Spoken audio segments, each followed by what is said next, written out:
Okay, so Men is the movie directed by Alex Garland, written and directed by Alex Garland, starring Jessie Buckley. Jessie Buckley, who's having a nice little moment in her career right now. We saw her in the Jesse Plemons movie, I'm Thinking of Ending Things. She was also in the season of Fargo, this past recent season of that show. She was also in the movie The Lost Daughter with Olivia Colman, where she played the younger version of that Yeah, character. which she was nominated for Best Supporting Actress for that. Yeah. So she's having a nice little kind of stretch of movies kind of going. Great for her. This also movie is starring Rory Kinner, who's the other kind of lead character in this movie as well. Um, Jeremy said this.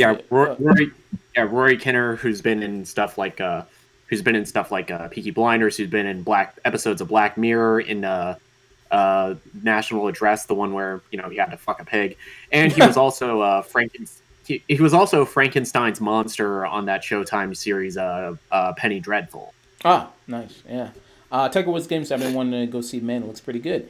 Well, yeah, that's what I'm here to talk about. Here to let you know. So in this Okay, movie, I do have one question. I do mm, have one question about this movie. yeah. At any point in the film, do they play "It's Raining Men"? No, unfortunately, missed opportunity. They did not play Rain. Zero out of 10. Yeah. 0 out of 10. But the movie does Yeah, have a great score in it as well. Great music, great sound in it as well. Sound design and music, I think, works really, really well in this movie. So you have Jessie Buckley, who is a character named Harper. She is a woman who goes on a holiday, goes to the countryside after a tragic incident that happened to her husband. She decides to kind of take a break, get away from everything, and head to the countryside. And the person renting out this place to her is a character who is played by Rory Kinner, who plays Jeffrey. He's kind of like the person who's kind of, like I said, renting out this house to her. And while she's on this countryside in this house, trying to enjoy peace, tranquility, a lot of strange incidences start happening to her. She starts running into a lot of these kind of strange people, and kind of things kind of unravel from there. This is one of these, A24 movies that when you see the trailer, it looks fucking nuts. And it really, interests you to see what the movie's going to be about and what's going to happen. This movie is great at building tension. I will say, constantly kind of, ratcheting up the tension and what's going to happen next. And I was genuinely creeped out by it, of what was going to happen to Jessie Buckley throughout the movie, and what was kind of going to be the other shoe that drops, because that's what you're really waiting for. Like, what's going to be that big shoe that drops? And when it comes to the conclusion, it when it's done building all that tension, it may not work for a lot of people. I think I'm kind of conditioned with a lot of these movies now. Kind of seeing stuff like Lamb or seeing stuff like Green Knight. You know what I mean? Where it's not going to be that huge, big, bombastic payoff that you're maybe looking for. And even with the conclusion, me personally, I wasn't let down by it, but I was kind of like, okay, I mean, all right, that's fine. You know what I mean? I wasn't really looking for a big, big payoff. I knew there wasn't going to be one, but I think I was like, okay, that's fine. I think some of the movie can be seen because this is one of these movies that is interesting to talk with other people about, of just the themes and everything and how they kind of saw it, and then talking with some other kind of people about it, especially other women about it, because this movie's titled Men, and in a way it is about men, but it's about the way women are in a man's world in the patriarchy, as they say. So it's more about that, of having a character of Jessie Buckley who's in this countryside. And you see in the trailer, something you'll notice if you watch the trailer, you see that all these men that she comes across all look like Rory Kinner. They're all played by the same guy. And that is done intentionally, I think, because this movie is, in a way, saying it's different variations of men, of bad men that women come across in their lives. And the only other man that doesn't look like Rory Kinner is her husband, that you see throughout flashbacks throughout the movie, as you see what happened between them and you see the tragic incident. And when I say it's about different variations of bad men, meaning that you see kind of one version of a bad man where you have like the obvious physical threat of violence because you see like a naked man who shows up. Kind of, she sees him at first, then kind of runs away from him. Then sees him just at her front door trying to break in. So that's an obvious like physical threat of violence that women can experience from men. But also you also see kind of like a policeman who is like, yeah, I arrested the guy, we arrested him, we got him, but I let him go like an hour ago. Like, yeah, there wasn't really much to hold him on. She was like, but he tried to break in my house and he was naked. Like, you don't think that's cause to hold him longer? So it's kind of like ineffectual men in power. Or you see another situation where it's like a priest that could possibly represent the urges. When the priest starts talking to her, it's like the different urges that kind of men have towards women of like, well, you're tempting me by just looking the way you look and being the way you are, and inviting me to kind of look at you this way. So that kind of look, is when you have kind of that experience of men who say like, well, she knows what she's doing by dressing like that or looking like that, or wearing makeup. It's like trying to arouse me and things like that, and inviting those things. So it kind of is doing those themes there of a woman kind of living in kind of that world surrounded by men. And when you look at Alex Garland's other work, when you look at like Ex Machina or Annihilation, both films which I did enjoy, with Ex Machina, even though it's about like Domhnall Gleeson and it has Oscar Isaac, really a lot of also the focus is on Alicia Vikander, who's the robot in it, who's the cyborg in it as well, and her relationship with the both of those men. And even Annihilation, which is a woman that's all basically a whole female team that goes into the kind of this void, or this, I shouldn't say void, but kind of this weird kind of forest-esque thing there. And I kind of very, very much enjoy those movies. And now this is another movie where he's kind of focusing on a woman, and it made me kind of start to look at those other movies and the relationships he has, the way he shows kind of relationships with women, with men, and kind of things like that in his other kind of work. The themes of it, I think where it comes to expressing those themes, they kind of overtake the movie a little bit. Now, when those themes kind of overtake the movie, it can be kind of render the movie kind of plotless in a way, because you're kind of just waiting for kind of what's going to be the next event to happen, rather than there, I think, actually being like a story that you kind of follow. And you mentioned that this Rory Kenner, he was in Black Mirror.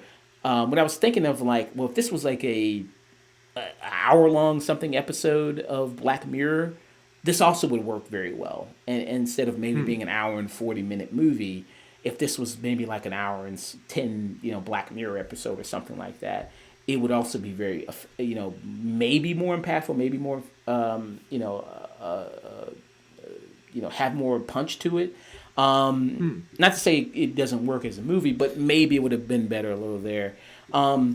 But you have kind of a lot of these different themes, a lot of these different things that you can draw from the Bible. Of when she even first comes onto the property, she eats an apple. What do you associate immediately when a woman eats an apple from a tree? Things like that. So Yeah, original sin. yeah. So again, there's a lot of kind of these themes and different biblical and folklore stories that kind of come into play here, that I would love to kind of discuss with other people and what they kind of saw in it, as well as also women who saw this movie too, because I was reading one woman's comment, talking with her about it, about how it's like, well, it's very kind of surface level, in terms of its commentary. And Alex Garland, being a guy, he wrote it, he directed it. I don't know if he, consulted other women about it, or what he did. But she mentioned how it's kind of very surface level because of like, okay, it's a woman who's living, kind of, in a world of men and the patriarchy and the violence that women can experience from men. Okay, what else are you trying? What else is there? What other kind of thing you convey? We already know that. What else are you really doing here? So that was kind of a very interesting thing, I thought, there. So I I liked it. I enjoyed the performances. I think visually the movie is beautiful. A lot of different shots, the cinematography, it looks gorgeous. And Jessie Buckley, I mean, she does an amazing job in this movie too. I mean, both her and Kinnear do an amazing job. But really, focus on Jessie Buckley and kind of her being so scared, and you really feel that throughout the movie, and her really feeling all this pain, and you see it through these flashbacks, and when she's at this countryside place, and being so frightful of being a woman alone, in kind of this space, and how kind of terrifying that can be. Um, yeah, I would say that whether this kind of it's a horror movie to recommend to a lot of people. I think it is good for good scares. Is it going to be like it's different from a horror movie that we just saw recently that came out of A24 called X. X was, I think, trying to be more of a traditional slasher type flick. This is not trying to be that. This is trying to be way more psychological, way more kind of theme heavy. So yeah, I would give it a tune in, a light tune in for me. Um, I I think the ending is kind of going to be the conclusion is kind of be one of the things people are going to be riffed on, and also the feeling of like maybe being a little too self indulgent with like with Hmm. in Alex Garland's direction as far as the way the movie looks, and that means time spent lingering on tons of shots and things like that, and even some of the acting performances maybe is it too actory. You know what I mean? Is it too? Because they said people always say like they only praise acting when it's actors screaming or yelling and things like that, and that's a Mhm. sign of a great actor. Yeah, it's like everybody is waiting on their like Oscar reel moment. Yeah, and that might also be kind of turn some people off there. Hmm. So I could kind of see that there of Jesse Bill. I think there's maybe too many times where she's kind of doing that maybe throughout the movie. Roy Kinnear, I mean, he does a great job at a lot of the subtlety of playing kind of these different creepy interpretations of Hmm. different arcs of men. Like I said, the ineffectual kind of men in power, and you have kind of even like I think what's supposed to represent the Joffrey character, who's the first version of Roy Kinnear she meets, is kind of supposed to be, I guess, the nice guy, white knight type of guy that usually women meet who want to take care of things and protect the woman and but have ulterior motives. I think it's supposed to represent. But again, I would love to always talk about people with this movie. I think it's an interesting movie, and a great movie to kind of just Hmm. go back and forth with people with. So I can't wait for you to Yeah, see it. yeah. Jeff. All of the discourse I keep hearing about this film, it just makes me want to see it more because I feel like Garland, he is one of those directors um, that he's one of those directors where I think a lot of his films they get more and more interesting as you rewatch them. Like first time I saw Ex Machina, I think a lot of the themes of it kind of went over my head, and same with Annihilation to a certain extent. Mm, yeah. I mean, it's a movie that would probably reward you for watching multiple times and discussing with people. Hmm. You know what I mean? To really get everything involved in it, and to kind of understand. Because I mean, I mean, if there was a camera in the theater, I would love to see that footage back just to see my face because I was just looking like, what the fuck is happening? Like, what the hell is going on in this, and what's happening now? And I'm like, what the fuck? Because it just it's just like yeah. I mean that's A24 for you. I mean for sure. Yeah, Yeah, I felt the same way in Lamb. I was like, yeah, okay. I guess I was like, all right, this is where we're going with this. But yeah, I give it. yeah. It's like how you're reacting to it kind of reminds me of how I reacted to something like the death of Dick Long. I still got to see that. I haven't seen that yet. Yeah, It's fucking nuts. yeah. But yeah, I give it a tune in. I recommend people check it out. Hmm. Yeah. Jenna, but you saw Men. I gave my thoughts on it yesterday. I've been interested to hear woman's perspective on the movie. You know what I mean? So could you review Men for us? Yes, and I'll preface this review with saying I'm not your average woman. Uh, Hmm. pride myself on being a Janelle Monet. I'm an android. But this film, man, okay.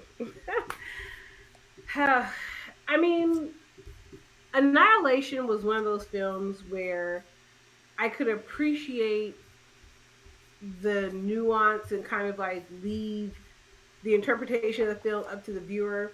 I can like go with that with Annihilation because it wasn't too like what the fuck. Meaning in less millennial language, the plot and the character arc and all the surreal things happening throughout that film, we can accept it as the audience because it's not, the world building was there. In this movie, it's like I love this movie because it's so unique, and I know if I keep rewatching it, I'll find something different. But I also hate when directors are like, "Yeah, we don't really know what the film means," and it's like, my guy, you put beautiful, deliberate imagery in here, and you're not gonna like clarify anything that can like ground this story. I hate when directors do that. But I will say that it captured the horror of what it's like to be a woman quite well. I love how the allegory of just the cycle of man, like the whole culture, whether it was Christian something millions of years ago to like the subtle gaslighting, right, that happened in that story. He was able to capture that in a way that was really realistic. Like there's no over the top, really kind of out there behavior um, that we have to endure. But like I enjoyed it a lot. I feel like it's always gonna miss that element though of just like as a woman when you finally accept that you have to like live literally with like trauma dealing with men because that's a real thing. I felt like he couldn't capture like our survival skills, like the instinctual feeling of survival, right? Like she was the final girl. Spoiler there, I guess. But Oh, well, she's the as the only final girl girl, in the movie. exactly. That's No, the cop. Remember the cop? yeah. I was well.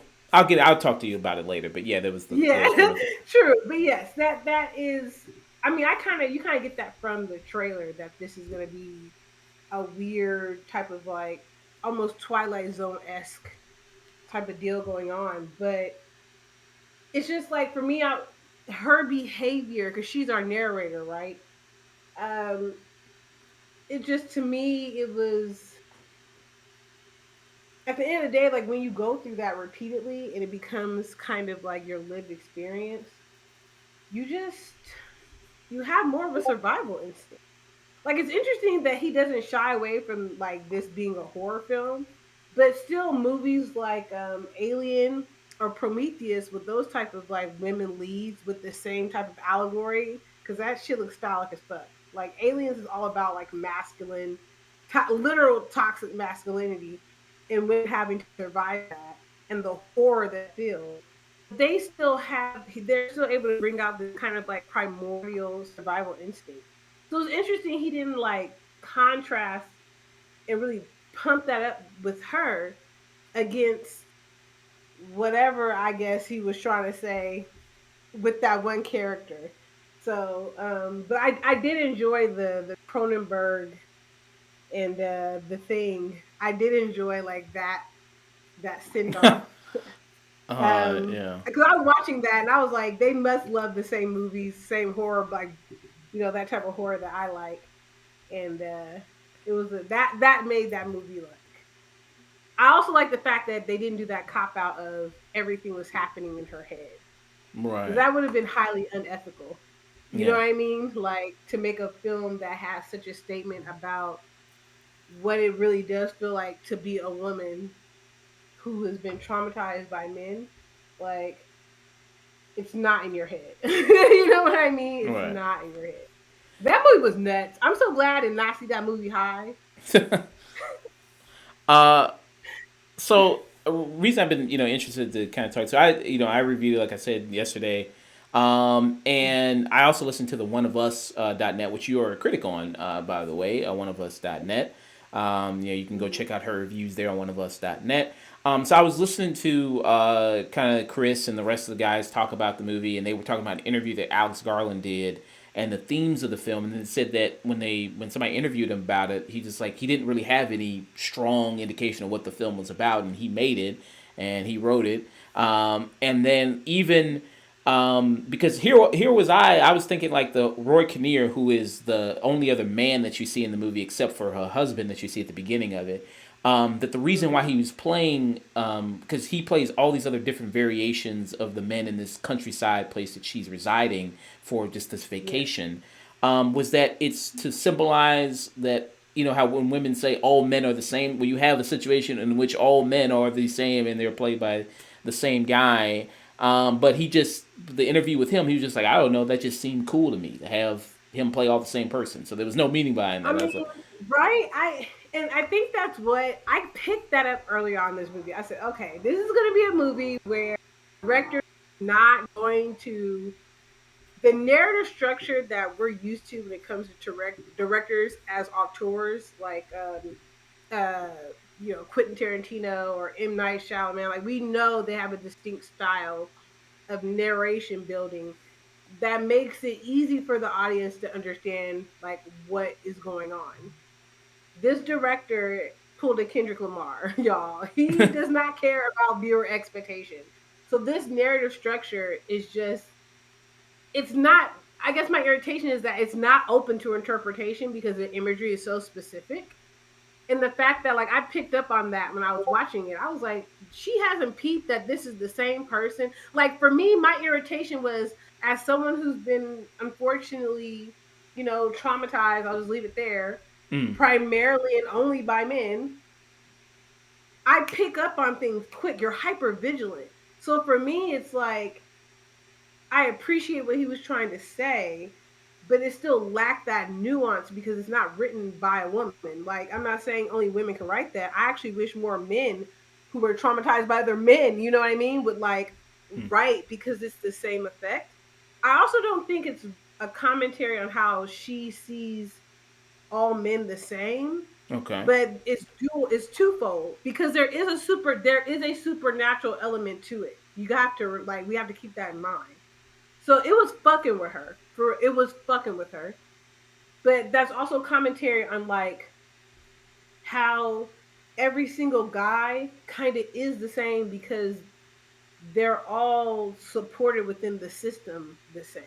You know what I mean? Like that's why that ending that I will not talk about is so like, okay, this ending made the movie worth it because it talks about just how it just continues to recycle. Even when it got to the end and the question was asked, what do you want from me? What was the answer?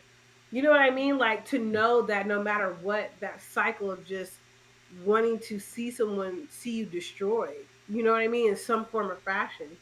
Um, I really think like him being all the same really was like a malevolent spirit, like fucking with her by using her trauma, right? But I also think it was like just showing you how in different settings the same kind of microaggressive gaslight, like when he was sitting there talking to the priest, when he was sitting there talking, no, you know, she wasn't called a stupid bitch or hit in the face, but it was equally as like, are you fucking serious? You know what I mean? Like, because he was like that type of father figure. Then you have the other character who showed her around, that type of father figure. You know what I mean? Like, it's just different iterations, but still the same creepiness. It's still the same, like, not saying all men are creepy, but like, you have to be aware of the fact that you may come off creepy because, Mm. you're a guy. Um, You're a man. Sorry.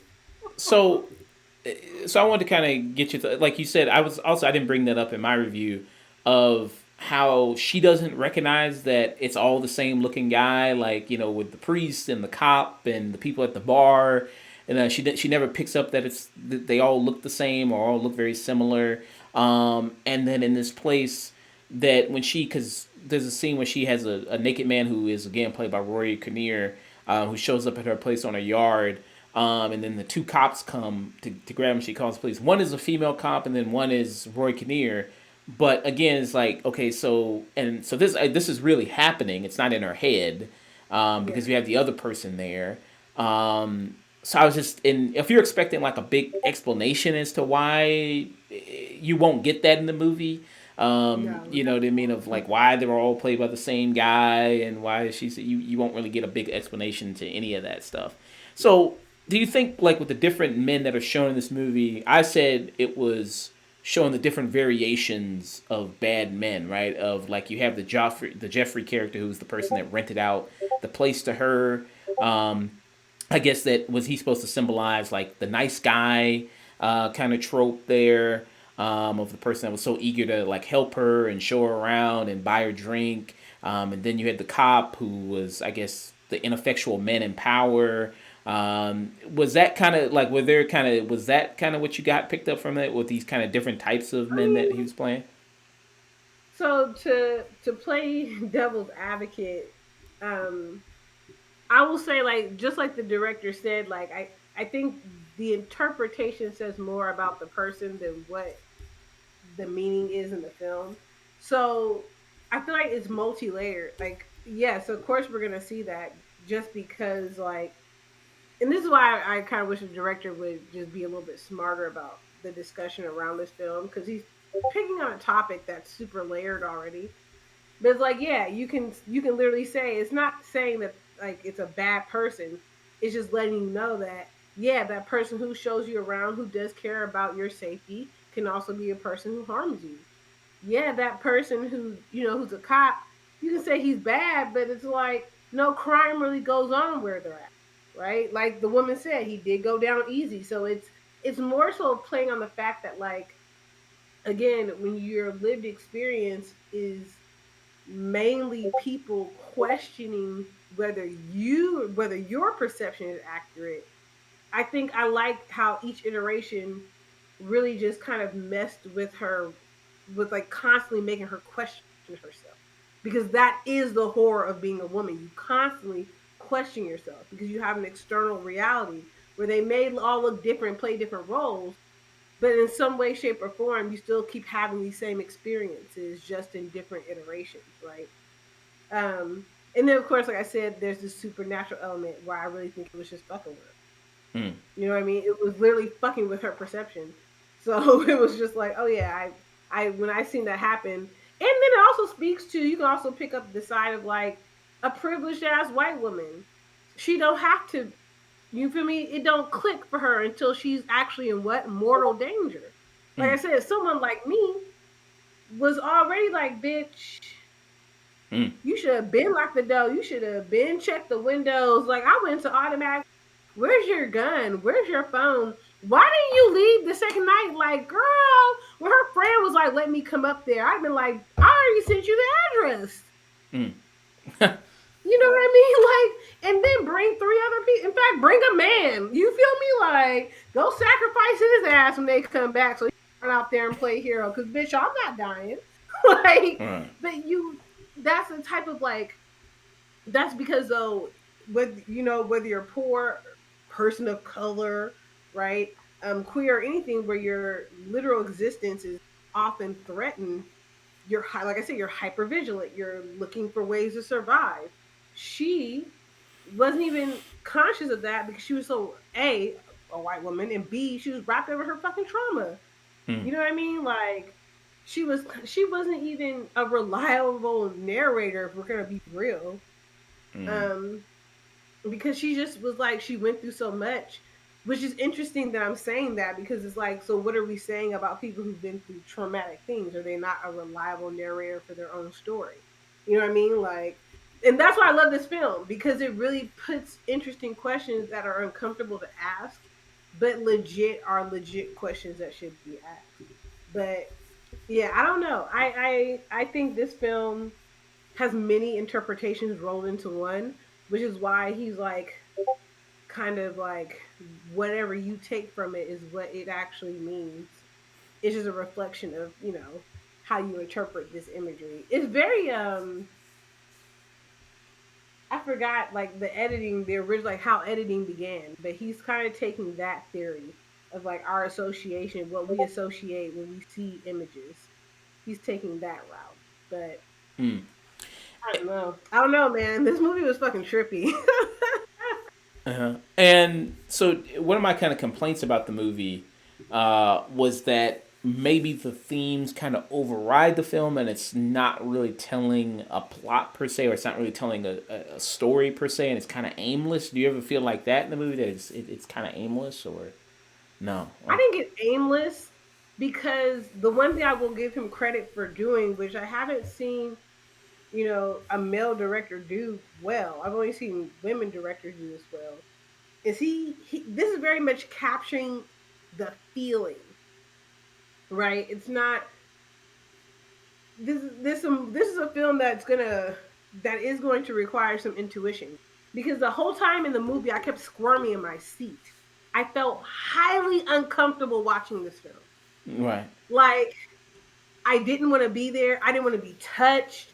The way that he captured just how it feels to be uncomfortable as fuck, that he did that, mwah, chef's kiss. Like, if you really surrender yourself to the film and don't try to make too much sense of the plot and just kind of go with the woman, the main character, and allow you to kind of like go through her eyes and her eyes only, you will start to feel uncomfortable watching this film. It will make you uneasy. It'll make you squirmish, and that's even before the finale. You know what I mean? Because the whole time I was watching it, I was like, "Ew, ew!" Like, he's just standing there naked. Right. Like, gag me with the spoon, and now your naked ass is in my fucking yard. Like, oh my, like her reactions and the way the tension builds in this film, it's just, he did a phenomenal job of just like making this shit creepy as fuck, because that's how it felt. So I didn't feel aimless because I was guided by the actual mood of the film. But I think that aimlessness, you can feel that way because it's, again, the structure is not your typical, you know introduction of problem, introduction of character, problem escalates, somebody makes a character arc decision that changes and then it's resolved. You're not getting that here. Like, you kind of are, but not Mm. really. So I can see why you said aimless. Mm. I wouldn't say aimless. I would just say it's just really ambiguous. That, like, this film's themes do overlap to the point where it just becomes highly ambiguous. Um, but if you just go with the main character and like her, like, just really just follow her through her lens, which I think that's the entire point. Like, we actually did that with women, and Mm. actually then you can really like empathize and be like, okay, I can see how you said that's creepy, because on the low it is creepy. Mm. Like, would you be okay if there's a naked ass white man cut up just standing outside your fucking window? No, I don't think I think I'd be okay with that. Oh, oh, okay, cool. Yeah. Like, Yeah. And I was listening to I was reading some other people's thoughts on the movie, listening to some other people's thoughts on it. Some people said that, I was reading one woman's comment. She was saying that the themes maybe were too surface level. That it's like he's not really. I mean, he's stating the obvious. It's like, okay, toxic masculinity, that's bad. Okay, and those are kind of surface level things, but he doesn't really delve into them. When I was listening to the One of Us .net review, I think it was Chris Cox who mentioned that he was saying that it, or maybe it was somebody else on the review, but he was saying that it kind of, the film starts a sentence but doesn't doesn't finish it. Like, it maybe starts to say something but doesn't finish saying something. And do you ever kind of get that sense in the movie at all? Like, are the themes too surface level? Do you think that the movie's starting a conversation that it doesn't finish? What are kind of your thoughts on that? again, I definitely, I cannot disagree with those interpretations, to be honest with you. I also think that's just selling this movie short. Um, I don't think it's surface level at all. I think that was the point, to be just that freaking obvious, right? That surface level, but it impacts people on a very deep level, right?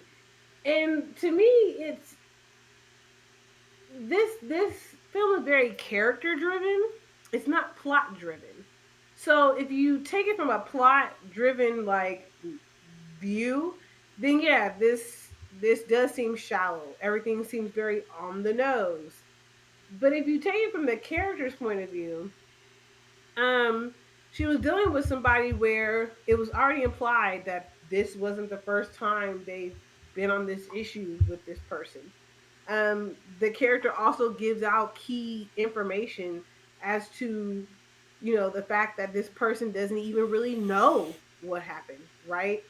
And then you're the first person to find this person. Like, it's to me, it's like if you really look at what this character's been through, even up until the cottage, right? I don't understand how that's surface level.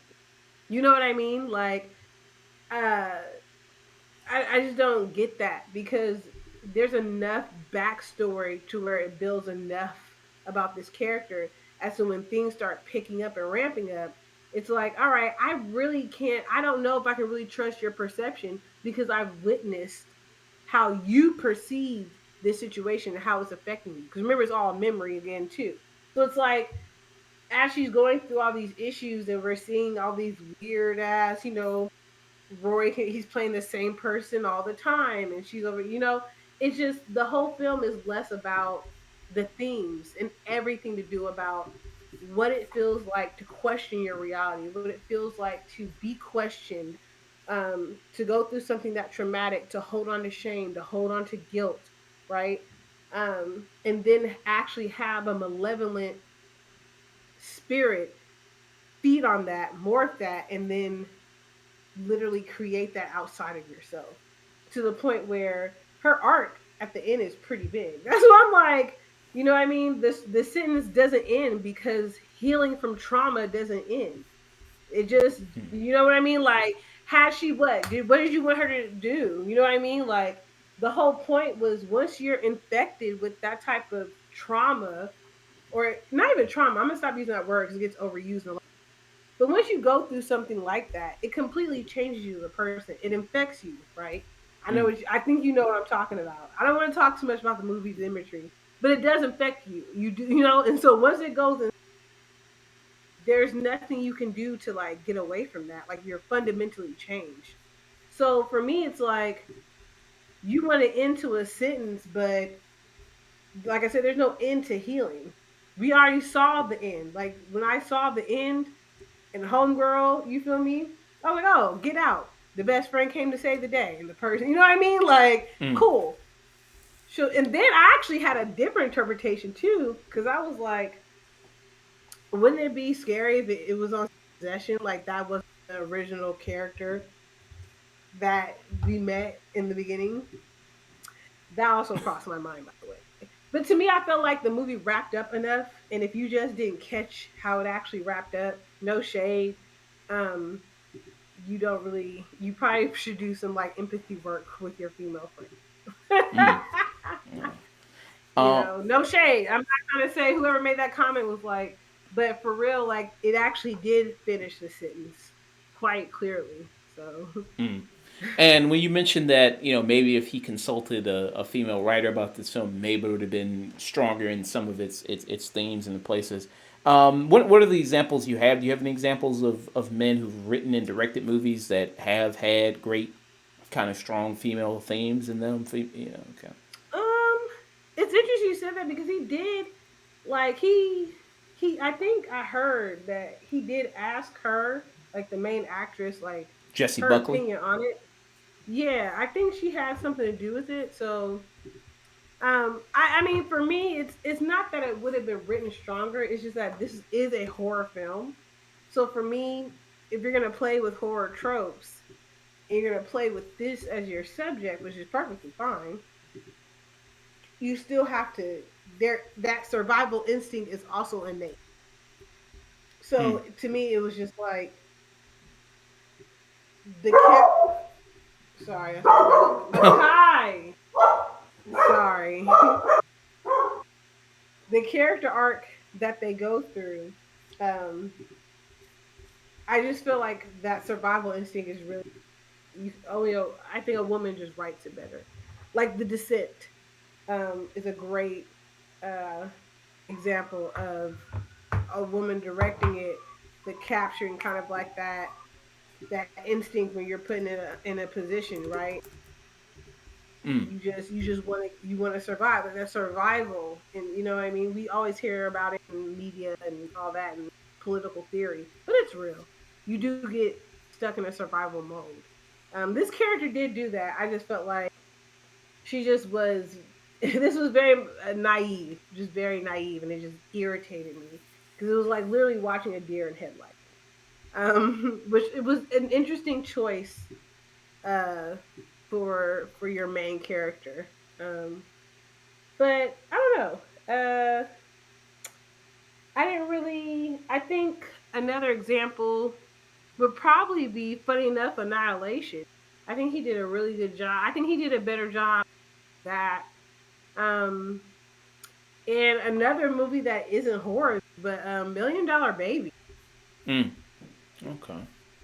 I think that was another because that was who Clint Eastwood, directed. right? Oh damn, that's like the worst person to support. Damn, really, Clint? I guess I can't separate the art from the person. Mm. Um, uh, yeah, but he did a great job. I think that was a great storytelling. mm. Okay. Yeah. Yeah. And during my video, I mentioned Annihilation, his work. He did that. Alex Garland, which I thought was good, and Ex Machina as well, which I thought was very good. Yeah, Ex Machina.